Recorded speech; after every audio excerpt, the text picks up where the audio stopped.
I wish I made this story up.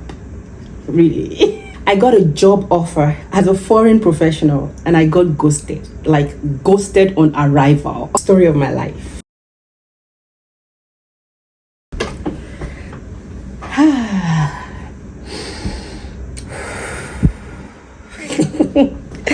Hello, welcome back to my channel. If you're new here, you're welcome. And if you're a returning subscriber, thank you, my real MVP. Today, I'm diving into a crucial topic for foreign job applicants, for all job seekers looking to land jobs abroad. I'll be discussing the major mistakes you should not make as a foreign job applicant. And in between, I'll share the story of how I was ghosted. Stick around because this information could be the key to your international career success. Applying for a job in a foreign country can be very challenging, and avoiding common mistakes like this can increase your chances of success. 10 mistakes you should not make as a foreign job applicant. Guess which one of them I made that made them ghost me? Without further ado, let us get right into them. Number 1, not researching the country and culture. One of the biggest mistakes you can make is not researching the country that you're going to and its culture. Each country has unique norms, business etiquette, and labor laws. Failing to understand this can lead to major missteps during the application process and interviews. For instance, in Japan, punctuality is crucial, while in Europe countries, a more relaxed approach to time is acceptable to a good extent. Of course, nobody wants to go late. Whether you're going to Japan or you're going to an European country, you still want to keep to time. That's being professional, isn't it? But you must learn to research the culture, the etiquette, the business etiquette, the labor laws that applies to your potential country. It is important. Number 2, ignoring language requirements.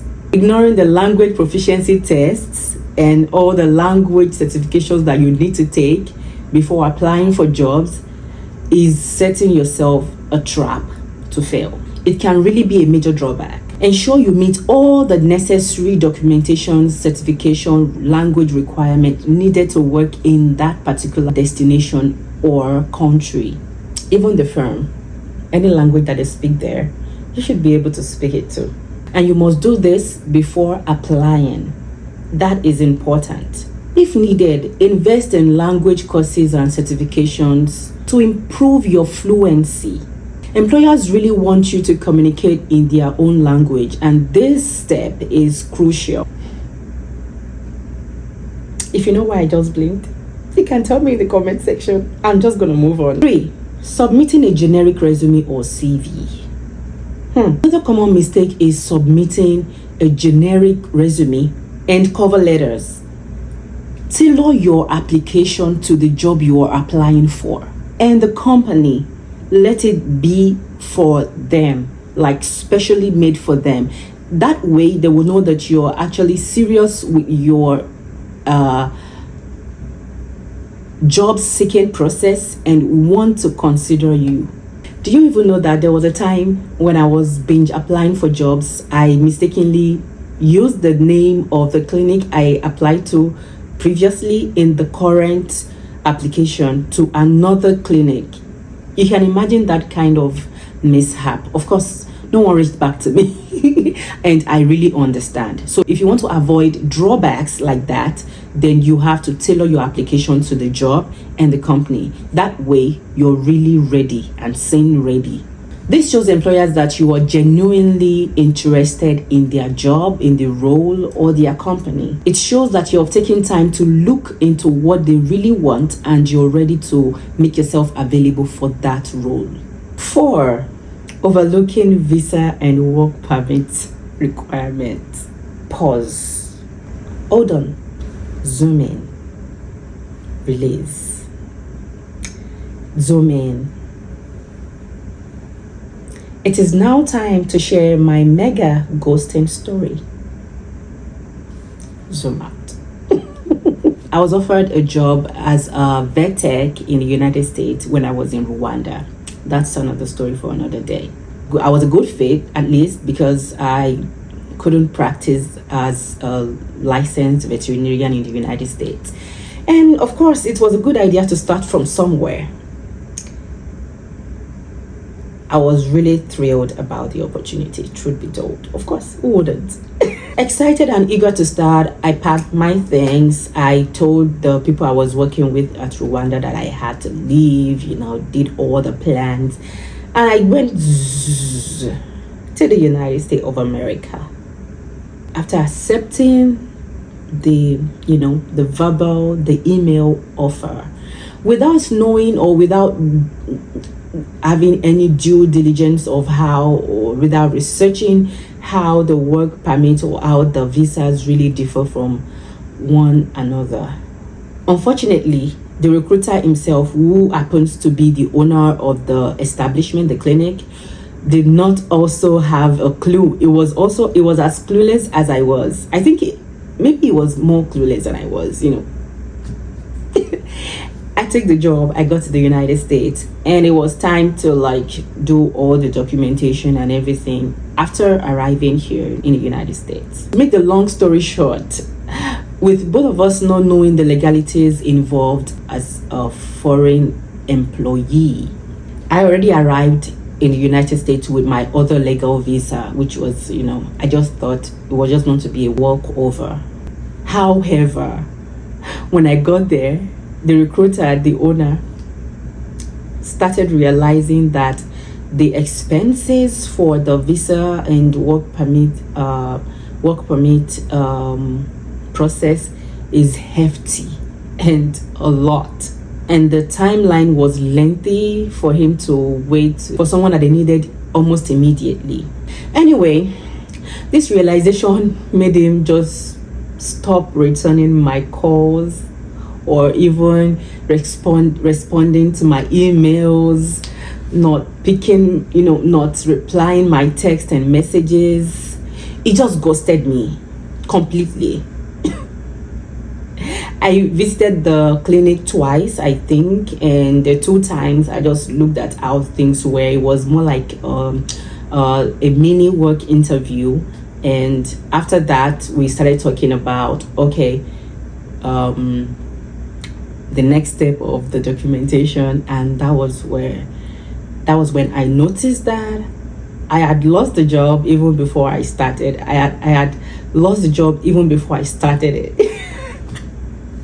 So please do not be like me when you're applying as a foreign job seeker, a foreign job applicant.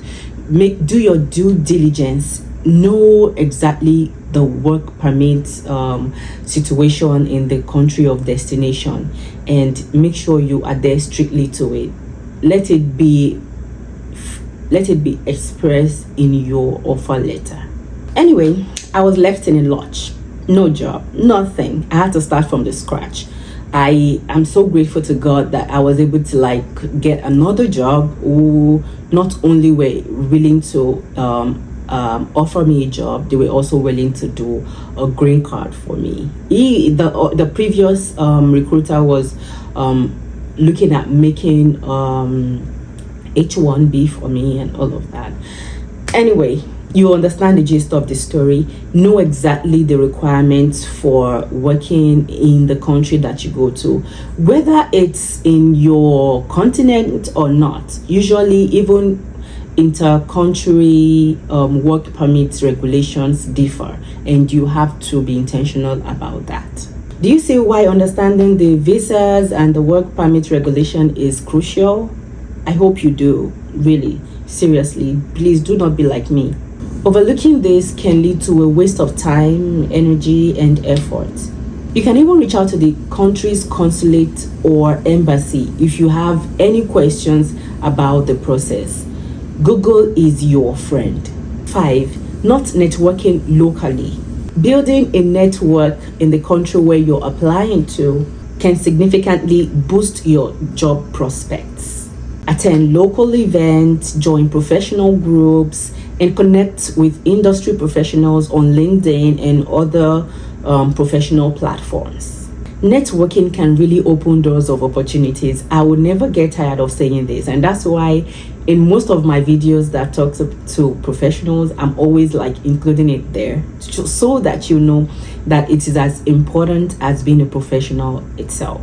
I will still leave a link to the video I made about professional networking tips on Instagram in the description below. Don't even underestimate traditional job search on all those platforms. I got my current job from LinkedIn. Yes. I've gotten so many beautiful offers from LinkedIn. Number 6, failing to highlight international experiences. Make sure you highlight every international experiences that you have, whether online or physically. Just highlight them, including skills, language skills, competitions, cross-cultural competencies, and previous work or study abroad. This actually sets you apart from other candidates and gives you a boost. Employers really value candidates who can bring different or diverse perspective to their table or to their work, to their firm, to their brand.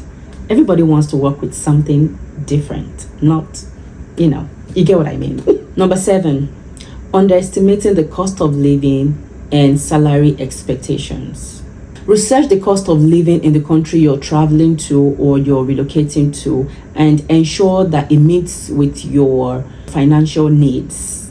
Prepare to negotiate your salary and your benefits based on your research. That means that you must have done your due diligence to know you have your findings at hand, you know exactly the range of what they pay, what the compensations are, and you can ask questions. At least that's a good reason you should have found out about the company before applying. This helps you to avoid some financial strains and keeps you comfortable while you focus on your job and your roles. Everyone wants a comfortable lifestyle. Number 8, neglecting to adopt the local job application formats. Different countries have different standards of resumes, cover letters, or the way the protocols are. And you have to understand that if you are a foreign job applicant to that country. So adopt your resumes, your application documents to align with what they expect or what they actually have as their.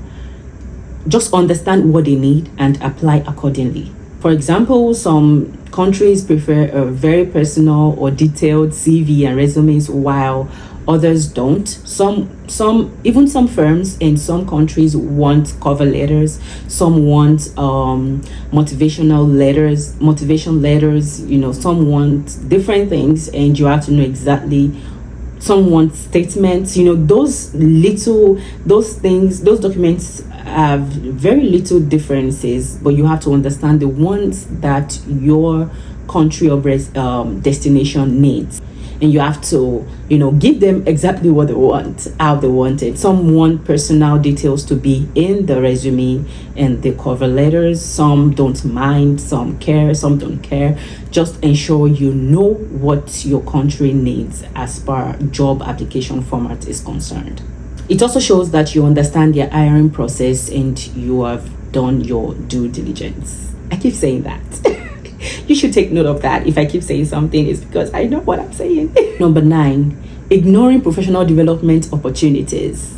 You have to show willingness to continue learning and developing professionally. This can be particularly important for professions or jobs where job values, market values, they tend to favor continuous education and certification. So you have to know which conferences you have to attend, some courses that you have to take before applying or immediately after applying. So set yourself up for that. I remember that I did a course with University of Washington before coming to the United States. I also took some courses on Udemy and some other platforms like that. So ensure if you are in a profession or a job market that needs you to continue learning, to have continuous education, to know more about your field, please just keep doing it. Don't ignore those professional development opportunities. Employers really appreciate candidates who have this kind of mindset, who are always willing to learn, who are always willing to attend conferences, development programs, and all of that. Employers appreciate candidates who are committed to growth and development and even improvement. So you want to put yourself in that position, if you know what I mean. Number 10, which is the last one, but not the least, being unprepared for different interview styles. If you're always used to physical interviews, you might have issues when you're applying to foreign jobs.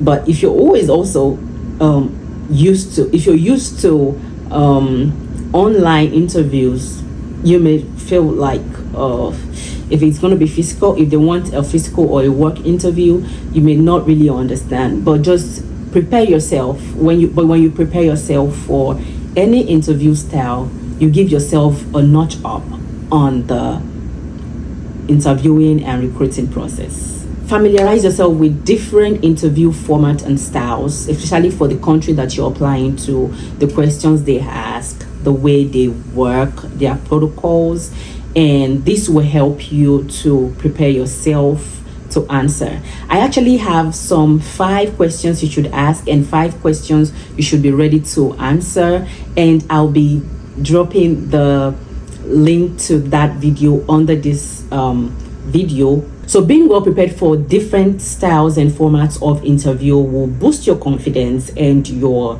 splendor. You are like ready, you know exactly what to expect, you know the kind of questions they normally ask, and you're just good to go. That gives you a plus in your courage, in your charisma, in your answering of the questions. They're not new to you and you're familiar with the style. It boosts your overall performance. It has worked for me. I think it can work for you too. And there you have it.